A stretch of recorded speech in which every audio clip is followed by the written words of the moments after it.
ಇದು royal mechanic ನೋಡಿ. ಇವತ್ತು ನಮ್ಮ ಹತ್ರ ಒಂದು ಸ್ಪ್ಲೆಂಡರ್ ಬಂದಿದೆ. ಸ್ಪ್ಲೆಂಡ್ರು 3ನೇ ಗೇರ್ ಬೀಳ್ತಾ ಇಲ್ಲ ಅಂತ ಪ್ರಾಬ್ಲಮ್ ಹೇಳಿದ್ದಾರೆ ಕಸ್ಟಮರು. ಎಲ್ಲೋ ಮಾಡಿಸಿದ್ದಾರೆ, ಬಟ್ ಆದರೆ ಸಾಲ್ವ್ ಆಗಿಲ್ಲ. ಹಂಗೆ ಹತ್ರದಿಂದ ಹೋಗೋ ಸ್ಲಿಪ್ ಆಗುತ್ತೆ ಅಂತ ತೋರಿಸ್ತೀನಿ ನೋಡಿ.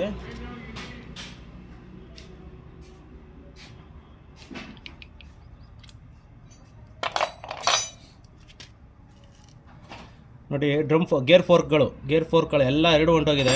ಇದು ಹೊಂಟೋಗಿ ಫುಲ್ ಸಮದೋಗಿದೆ, ಇಲ್ಲೂ ಸಮದೋಗಿದೆ. ಹೋಲ್ಡ್ ಮಾಡಲ್ಲ ಡ್ರಮ್ಮು.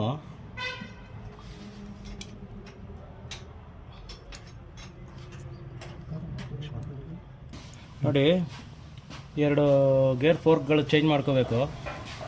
ಕಾಣುತ್ತಾ ಇದು ಸಮದೋಗಿದೆ ನೋಡಿ.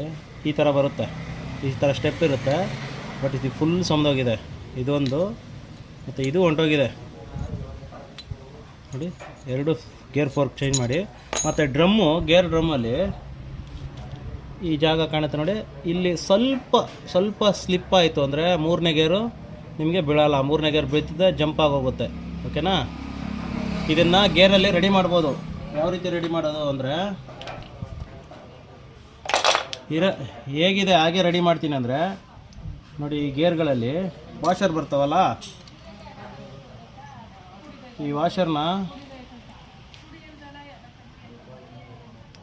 ವಾಷರ್ ತೆಗೆದುಬಿಡಿ. ಕೆಳಗಡೆದು ಗೇರ್ ಹಾಕಿ, ಇದೇ ವಾಷರ್ನ 2 ವಾಷರ್ ಈ ಕಡೆ ಹಾಕಿ. 2 ವಾಷರ್ ಹಾಕ್ಬಿಟ್ಟು ಈ ಗೇರ್ ಹಾಕಿದ್ರೆ ನಿಮಗೆ ತಾತ್ಕಾಲಿಕವಾಗಿ ಓಡಿಸ್ಕೋಬೋದು, ಬಟ್ ಫ್ಯೂಚರ್ ಇಲ್ಲ ಅದು. ಓಕೆನಾ?